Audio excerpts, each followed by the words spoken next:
আত্মার আগলে লিখেছেন সানজিদা আক্তার মুন্নি। পর্ব ২। আমি পাঠে আসছি তাওসিন ইয়াসমিন। মেহনুর নিজের দিকে একবার তাকায়, অতঃপর দাঁতে দাঁত চেপে এহসানের দিকে তাকিয়ে বলে, আমার কাপড় কে চেঞ্জ করেছে?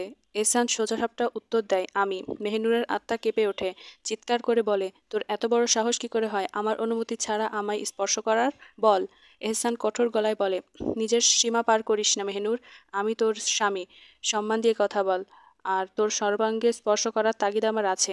মেহনুর পাগল হয়ে যাচ্ছে, নিজের মাথা নিজে চেপে ধরে বলে, আমি মানি না এই বিয়ে, মানি না এই স্পর্শের অধিকার। আমি চাই না কোনো নোংরা হাত আমার শরীরের পবিত্রতা নষ্ট করুক। আমি সবসময় কোনো পবিত্র হাতের স্পর্শ পেতে চেয়েছি, কিন্তু এখন? এ বলেই ডুকরে কেঁদে ওঠে মেহনুর। এহসান মেহনুরের চোখের জল জোর করে মুছতে মুছতে বলে, চিন্তা করিস না, এই হাত এখনও তোর শরীর স্পর্শ করেনি। তোকে কাপড় চেঞ্জ একজন মহিলা করিয়ে দিয়েছে, তবে এটা ভাবিস না এই হাত শরীরে স্পর্শ করবে না। এই নোংরা হাত তোর সর্বাঙ্গে বিচরণ করবে, দেখিস। মেহনুর এহসানের এমন কথায় কোনো প্রতিক্রিয়া দেখায় না, উল্টে আবারও তেজি গলায় বলে, আমার বাপ চাচাও কিন্তু কম যায় না এহসান তালুকদার। আপনি আমায় এভাবে বিয়ে করলেই কি হবে? পেয়ে তো যাবেন না? এতক্ষণ হয়তো এই খবরটি তাদের কানে পৌঁছে গেছে, নিশ্চয় তারা আমায় এখান থেকে, এই জাহান্নাম থেকে উদ্ধার করবেন। মেহনুরের এত আত্মবিশ্বাস দেখে এহসান দাঁত কেলিয়ে হেসে ফিসফিস করে বলে, এত ভরসা করা ঠিক না। আমি তোর বাপ চাচাকে আগেই টাইট দিয়ে রেখেছি। এ কথা বলে দিয়েছি যে যদি তারা কোনো রকম ছন্দ আঁকায়, তবে তাদের আদরের মেয়ে মেহনুর মানে তুই একেবারে শেষ। এ বলেই এহসান হাসতে থাকে। মেহনুর চিৎকার করে তুই আর কিছু বলতে পারে না, তার আগে দরজায় কড়া নাড়ে এহসান বলে ওঠে, চলে আসো। দরজা ঠেলে ভিতরে ঢুকলেন মনিরুল তালুকদার আর তার বেগম, তার সাথে তার বড় ছেলে ইমরান আর তার বেগম আমিনা এবং এশা। মেহনুর তাদের সাথে নিজের মধ্যে প্রাণ ফিরে পায়, কোনো কিছুর পরোয়া করে না, এক লাফে উঠে যায় বিছানা থেকে, মনিরুল সাহেবের সামনে যায়, গিয়ে তার হাত ধরে আঁকড়ে ধরে অভিযোগ গলায় বলে, বড়দাদা দেখুন না এহসান চাচা কি শুরু করেছে। এসব কি হয় বলুন না বড়দাদা, আমি কি করে ওনার স্ত্রী হতে পারি? বলুন না বড়দাদা, বলুন না। মনিরুল সাহেব মেহনুরের মাথায় হাত বুলিয়ে বলেন, এসব তোর বাপ চাচার বোকামির ফল রে মেহনুর, এখানে আমার কিছুই করার নেই রে। মেহনুর আঁতকে ওঠে, ওনার হাত ছেড়ে দেয়। অতঃপর এনিসা বেগমের হাত ধরে কান্না জড়িত কণ্ঠে বলে, বড় দাদু তুমি কিছু বলো, এটা তো অন্যায়। ও বড় দাদি, আমি তোমার নাতনি না, তুমি আমার দাদু না, তাহলে এটা কি করে সম্ভব? বলো না ও বড় দাদু। তিনিও মাথা নিচু করে নেন। মেহনুর ইমরানের কাছে যায়, বলে, বড় চাচা তুমি কিছু বলো, এটা কি ঠিক বলো, এহসান চাচা কি ভুল করেনি? আমি চাচি আম্মা, তুমি বলো, এটা ভুল না খারাপ? খারাপ না? তারাও কিছু বললেন না। মেহনুর এশার কাছে যায়, ওর হাত শক্ত করে জড়িয়ে ধরে কান্না করতে করতে বলে, এশা তুই তো কিছু বল, এশা তুই তো কিছু বল। এশা এটা তো আমরা আমার কলঙ্ক, আমার জন্য কলঙ্কের, বল এশা বল, তুই তো বল সব, তুই কি আমার পাশে থাকবি না? এশা কি বলবে? নূরের এমন আকুতি শুনে সে নিজেও কান্না করে দেয়। নিজের ভাইজানের প্রতি ঘৃণার পাহাড় জন্মে। মেহনুর তো তার কলিজার টুকরা, সেই ছোটকাল থেকে তাদের বন্ধুত্ব। এখন মেহনুরের মা ক্যান্সারে মারা যায়, যখন মেহনুরের মা ক্যান্সারে মারা যায় তখন এভাবে কেঁদেছিল, আর আজ এভাবে কাঁদতে দেখল মেহনুরকে। নিজের প্রিয় বান্ধবীকে কাঁদতে দেখে নিজেও চোখের জল ছেড়ে দেয়। আমার কিছু করার নেই রে জান, আমি সত্যি এতটা জঘন্য কিছু কখনোই সমর্থন করি না।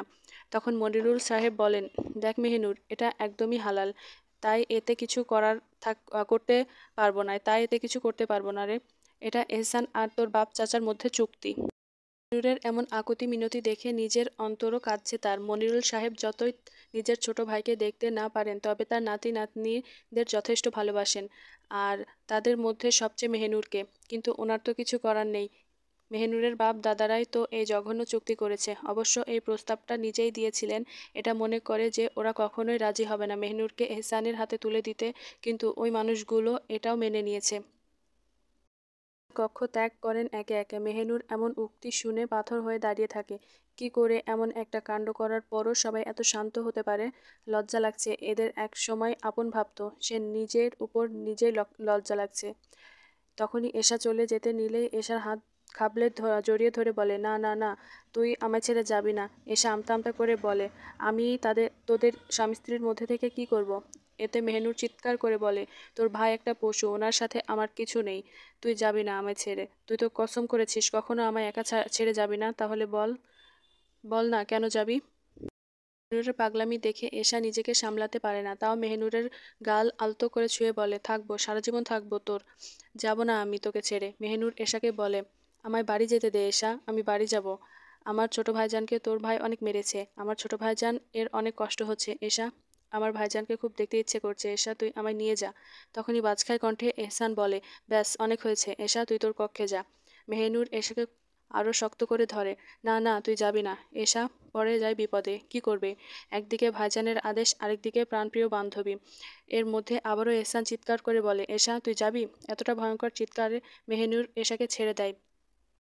তো এশা যায় না, সাহস নিয়ে এহসানকে বলে, থাকি একটু ভাইজান। এহসান তখন অগ্নির দৃষ্টিতে তাকায় এশার দিকে।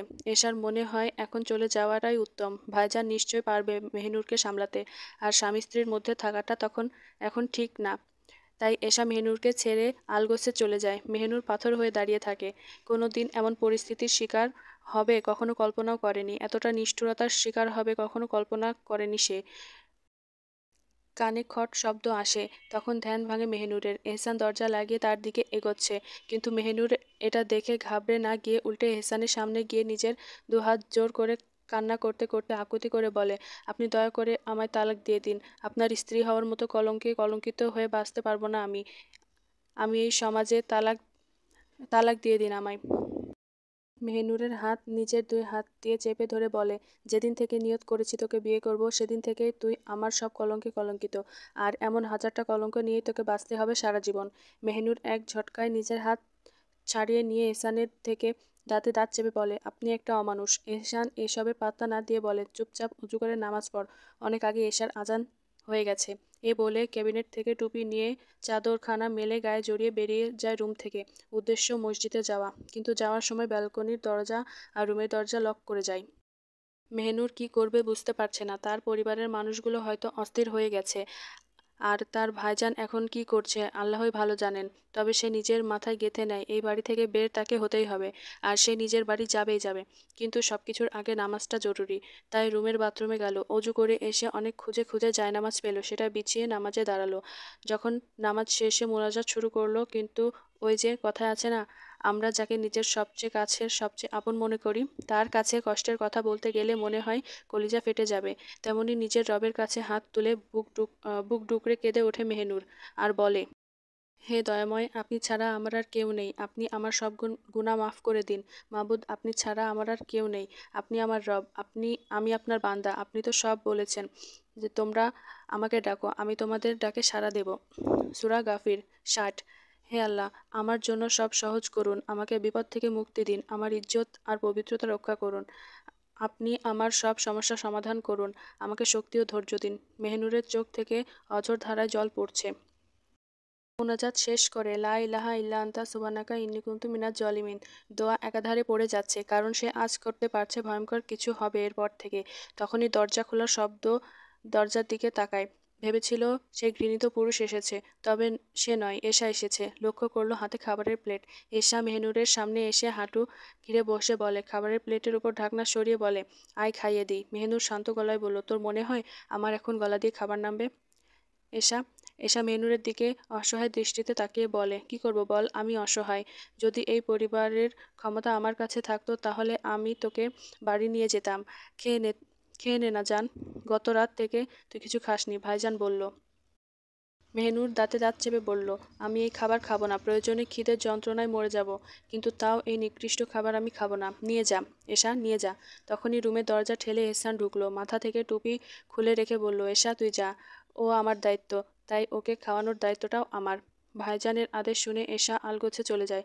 অতপর এহসান মেহনুরের দিকে এগিয়ে আসে, মেহনুর কিছু বলে না, দাঁতে দাঁত চেপে স্থির হয়ে বসে থাকে। এহসান ওর সামনে এসে জায়নামাজের ওপর অংশ ভাঁজ করে নেয়, অতপর ওখানে বসে প্লেটের খাবার মাখতে মাখতে বলে, চুপচাপ হাঁ কর, আমি কোনো জোরাজুরি করতে চাই না। মেহনুর দাঁতে দাঁত চেপে বলে, আমি খাবো না তো বলছি, তাহলে আমি খাবো না।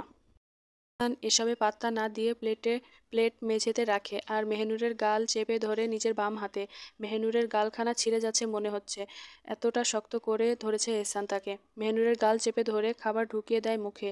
এভাবে কয়েক লোকমা ভাত খাওয়ানোর পর কিছু না বলে উঠে যায়। অতপর এক গ্লাস পানি মেহনুরের সামনে রেখে রুমে চলে যায়। নিচে এসে দেখতে পায় যে সবাই একসাথে বসে আছে সোফায়। এশাকে ইশারা দিতেই এশা এহসানের হাত থেকে খাবারের প্লেট নিয়ে নেয় আর একটা পানির বাটি এগিয়ে দেয়। এহসান হাত ধুয়ে সবার সামনে যায়। তখনই তার বাবা মোস্তফা বলেন, এহসান, তুমি এসব নিজের মর্জি মতো কাজ করছো। আমি সব কিছুতে হস্তক্ষেপ করলেও তোমার বেলায় করিনি, কারণ আমি জানতাম তুমি সব বুঝে শুনেই করো যা করবে। কিন্তু আমার এই বিষয়টা খুব বাজে লাগছে যে মেহেনুরের বাপ চাচার উপর জিদ মেটাতে তুমি তার জীবন নষ্ট করে দিলে। এহসান শান্ত সুরে বলে, ওকে তো আমি বিয়ে করতে চাইনি, ওর বাপ চাচা আমার হাতে ওর হাত তুলে দেওয়ার চুক্তি করেছে। তার বদলে ওরা ওই পশ্চিম বনের সব জমি নিয়েছে, কিন্তু তারপর ওরা ওকে আমার হাতে তুলে দেয়নি, তাই আমি নিজেই নিয়েছি নিজের জিনিস। বুঝলে আব্বা, এতে অন্যায় নেই। ইমরান তখন বলে, আমরা বুঝেছি, কিন্তু মেহনুরকে দিয়ে তুই কি করবি? তুই যদি বলতি ওর চেয়ে উত্তম কাউকে আমি তোর জন্য এনে দিতাম। এহসান কাঠ গলায় বলে, আমার মেহনুরের চেয়ে উত্তম কাউকে প্রয়োজন নেই, আমার শুধু মেহনুরকেই প্রয়োজন। এনাম বলে, কিন্তু ও তো তোর ভাতিজি হয়, তুই কি করবি ওর সাথে? কি করে থাকবি? এহসান সোজা সাপটা উত্তর দেয়, ও আমার ভাতিজি, ফুপু, খালা যাই হোক, এখন ও আমার বিবাহিত স্ত্রী, আমার হালাল নারী, তাই ওর সাথেই থাকবো আমি, যে করেই হোক। বলে সোজা সিঁড়ি বেয়ে নিজের রুমে চলে যায়। রুমে গিয়ে দেখে মেহনুর বেলকনি দরজার সামনে দাঁড়িয়ে আছে। বুঝে যায় নিশ্চয়ই পালানোর পথ খুঁজছে, তাই ওর নিকট গিয়ে তাচ্ছিল্য করে বলে, পালানোর সুযোগ করছিস? এক মনে পালানোর প্ল্যান করছিল এখানে দাঁড়িয়ে মেহনুর। হঠাৎ পেছন থেকে এসে এহসানের কথায় কিছুটা ঘাবড়ে যায়। নিজে নিজেকে সামলে ওর দিকে তাকিয়ে দাঁতে দাঁত চেপে বলে, হ্যাঁ করছি, তোর কি তাতে শয়তান পুরুষ? এতে এহসান ঠাস করে মেহনুরের গালে একটা থাপ্পড় বসিয়ে দেয়।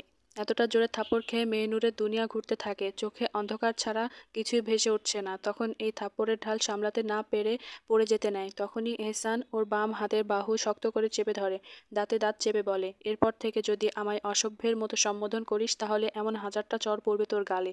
বেয়াদব নারী, নিজের স্বামীর সাথে কথা বলার ধরন শিখিসনি? মেহনুর শুধু আহত চোখে এহসানের দিকে তাকিয়ে থাকে। এহসান মেহনুরকে কোলে তুলে নেয় আর বিছানায় শুইয়ে দেয়। মেহনুর এখনও পাথর হয়ে বসে আছে। আমার এই গল্পটি ধৈর্য সহকারে শোনার জন্য ধন্যবাদ। পরবর্তী পাঠের জন্য অপেক্ষা করুন।